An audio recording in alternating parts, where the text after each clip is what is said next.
জনাব দিলুর রহমান রাজ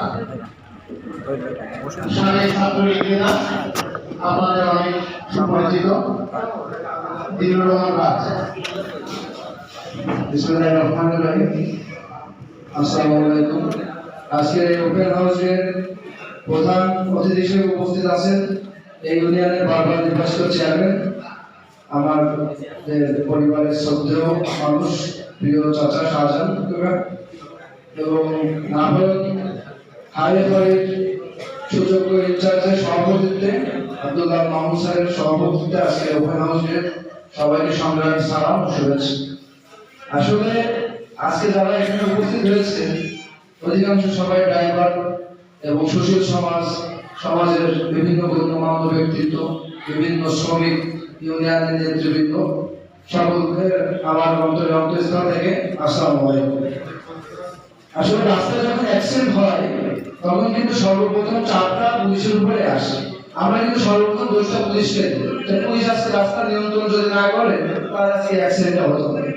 কিন্তু আমরা এসে পুলিশের কাছে অনুরোধ করি যে ভাই আমাদের গাড়িগুলো চলতে দেন। আসলে আমাদের দেশ অনেক ছোট একটা দেশ, জনবহুল দেশ, রাস্তা পরিমাণ অনেক ছোট। জননেত্রী শেখ হাসিনা আজকে ক্ষমতা এসে দেশের যে উন্নয়ন অগ্রযাত্রা ধারাবাহিকতা বজায় রেখেছেন।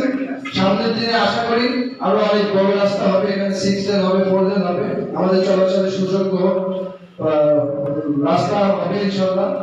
সবাইকে আমরা আইন শৃঙ্খলার প্রতি শ্রদ্ধা রেখে গাড়িগুলো চালানোর জন্য অনুরোধ করি। একটা বিশৃঙ্খল ঘটনা ঘটে যায়, বিভিন্ন অতৎপরতা, ড্রাইভার ঘুমে গাড়ি চালায়, অনেকে মাদক দ্রব্য সেবন করে গাড়ি চালায়, বিভিন্ন গাড়ি ত্রুটির কারণে অ্যাক্সিডেন্ট হয়। এই অ্যাক্সিডেন্ট হওয়ার কারণে কিন্তু দায়ভারটা সম্পূর্ণ পুলিশ। আজকে দেখেন হাইওয়ে পুলিশের যে অভিযোগ আসে যে মামলা দেয়। আজকে আমাদের তো পার্শ্ববর্তী জেলা পুলিশ কিন্তু এসে গেছে মামলা দেয়। হাইওয়ে পুলিশ কিন্তু এই দিক থেকে অনেক নমনীয়, তাদের সাথে কথা বলে আপনার উপর নমনীয় হয়ে তারপরে যেগুলো দেওয়ার দরকার সেগুলো দেয়। তাদেরও মামলা দিতে ভালো লাগে না, আমাদেরও মামলা দিতে ভালো লাগে না। তো আমি সুদর্শন এবং সুযোগ্য অফিসার হিসেবে স্যারের কাছে অনুরোধ জানাবো যে আপনার এই সুযোগ্য নেতৃত্ব যেভাবে আপনার হাইওয়ে থানা এগিয়ে যাচ্ছে, সামনের দিনে ধারাবাহিকতা বজায় থাক। আমাদের মতো সুশীল সমাজ এবং সামাজিক বেষ্টনী যারা